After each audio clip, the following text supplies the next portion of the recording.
Rogan's Tough Talk.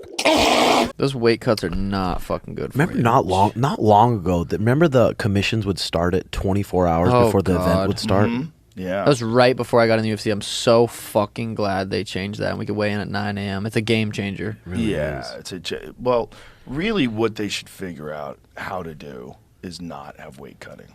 Really what the best thing to do would be to have more weight classes and to have just eliminate that whole bullshit. It's crazy. I wonder what Aljo would fight at then, because like we were talking about earlier, that motherfucker gets up to 170 pounds. Like I bet he'd fight at 165. 160. That's crazy. Yeah, that's what I think he would fight at. I think that He'd fight at he would 155. fight actual 165-pound guys. Yeah. Look, I mean, I'm not disparaging anybody doing it because it's a part of the sport, but it's sanctioned cheating. Yeah.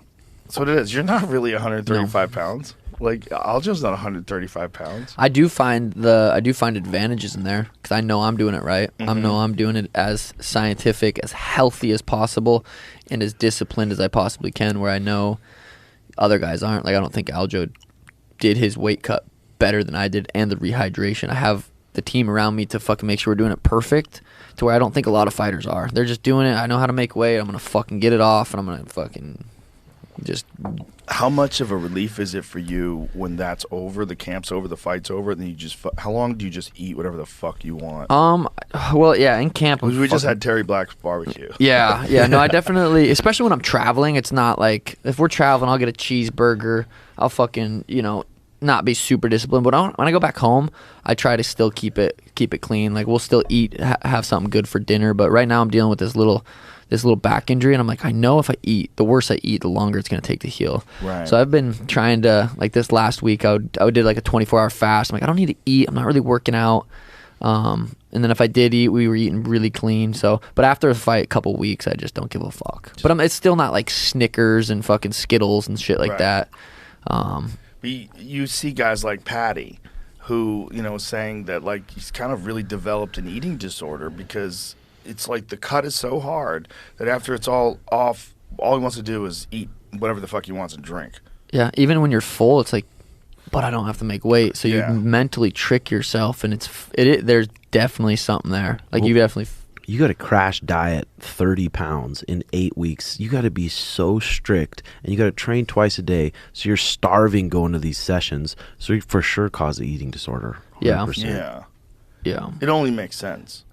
I mean, because it's like how much, like wrestlers too, especially, like how much of your time is fixated on losing weight. It's like a big part. We had Kurt Angle on, which was an amazing podcast. Because did you listen to it? Yeah. When he was talking about how he weighed 199 pounds and he didn't want to cut weight to make 198, so he just wrestled heavyweight. He's like, I think I could beat him anyway.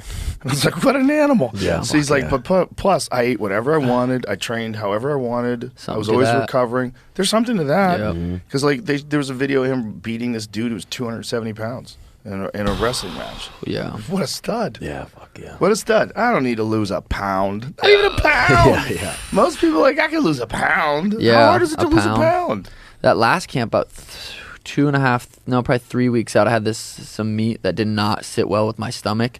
I had diarrhea bad for like 10 days, to the point where I was getting a little worried. I'm like, okay, because I was looking stuff up, and it's like if you have diarrhea for like more than 2-3 days or whatever, it's like you probably got a parasite or some shit. For 10 days, every single night I would wake up 2 to 3 times. Right when I woke up in the morning, I had to fucking shit my brains out. It was, but my weight came down real fast. So that I was like, well, I guess that's a benefit, because I was like 155, 156, and then by the end of those 10 days, I was walking around like 152. I was like, well, that worked out, but that sucked. Remember that? I mean, it's crazy for that camp too, because usually we'd be working a lot on the wall, a lot of different stand-ups, a lot on our guard, developing the guard, no omoplatas and stuff, instead of giving up your back. But we literally didn't get to grapple. Zero. Yeah, 5 weeks out. 6 weeks out to the day from the fight.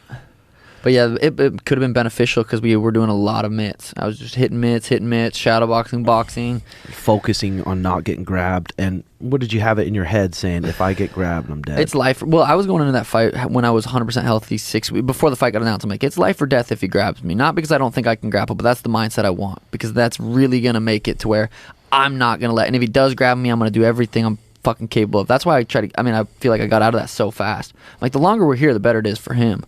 But yeah, so we went into that fight, life or death if he grabs me. And then when I got that injury, I was like, It's just that times fucking 10. I cannot let this motherfucker touch me. And so what was the extent of I had a muscle strain in between my ribs, and I couldn't even get into like a light clinch. I don't know. It fucking just, yeah, it hurt so bad. I haven't even tried to grapple since the fight yet, too, because I'm dealing with this little back injury right now. So, but I'm hoping by now it should be good. The muscle strains are fucked. The ones in between the rib are so hard. And sometimes people tear the cartilage as Yeah. well. Did you get an MRI? I did get an MRI. Yeah. I didn't tear anything that I remember. I think it was just a muscle strain, but like we gave it a couple weeks to say, all right, let's just see if it'll heal in a couple weeks, and then try to grapple again. Tried to grapple in just the littlest kind of together movement.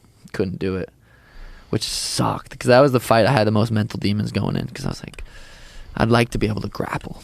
You know, I'd like to be able to fucking grapple going in, because even for all fight week, I told the whole team, like, I don't want to do anything to where I feel this, because I'm in my mind it's fixed. I'm good. I haven't heard it in a couple weeks. I convinced myself that I was 100% fine. And so all fight week we didn't even clinch once. No zero exchanges. That's like a Michael Jordan type athlete, though, just to have that kind of pressure going against this guy who's the best on the fucking planet, and just being in the moment and not worrying about that. I mean, fucking impressive.